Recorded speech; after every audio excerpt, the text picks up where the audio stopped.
Welcome everyone, my name is Paulson and Andrew Crisler and I will be presenting on our team's project of lymphocyte detection in ovarian biopsies, which was a multi-member, multi-major AI project that actually started here on campus through the AI Club.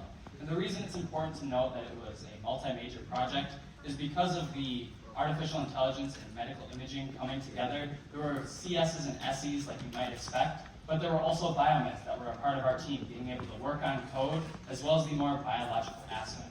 But before we dive into that exact background, I'm going to give you some context. So lymphocyte detection, where lymphocytes are white blood cells in ovarian biopsies, where biopsies are small samples of human tissue.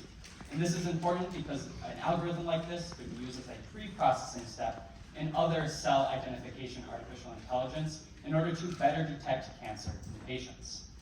So the current detection process starts off with a biopsy, where it is then stained in order to better see the cell structure, and then put in hot paraffin wax in order to preserve it. A professional pathologist then comes in and annotates these biopsies. But there are actually two problems with this current process. One, the deparaffinization the pathologist has to do in order to look at the cell structure could actually damage the cell tissue, as well as this being a more mundane process for pathologists where they could be working on more advanced cell structures. So a modern solution would still start off with collecting the samples through biopsy, but instead put into something called an FTIR machine, where it produces these hyperspectral images that are more machine readable for something like artificial intelligence that could instead do these annotations. So now that you've seen the process of how our data is acquired, let me step you through the process of how we use this data to generate our annotations. We start off with that H&E stained pathologist labeled data, and we use that as our ground truth. We find what the pathologist has labeled lymphocytes, and we transcribe those lymphocytes onto adjacent biopsies that have been sent through the FTIR machine. Once we have enough transcribed lymphocytes as well as non-lymphocytes, we move on to our non-traditional data split. Now, whereas most models would randomly split your data into testing and training, we actually split it by location. So all of the annotations on the left side of the picture will be our training data, and all the annotations on the right side will be our testing data. We did this to better represent a medical setting. After splitting the data, we move on to training our model. Now, we tried a multitude of models in order to identify the best model for lymphocyte classification. We tried such classical models like SVMs and multi-layer perceptrons, as well as trying a deep learning approach with a CNN model.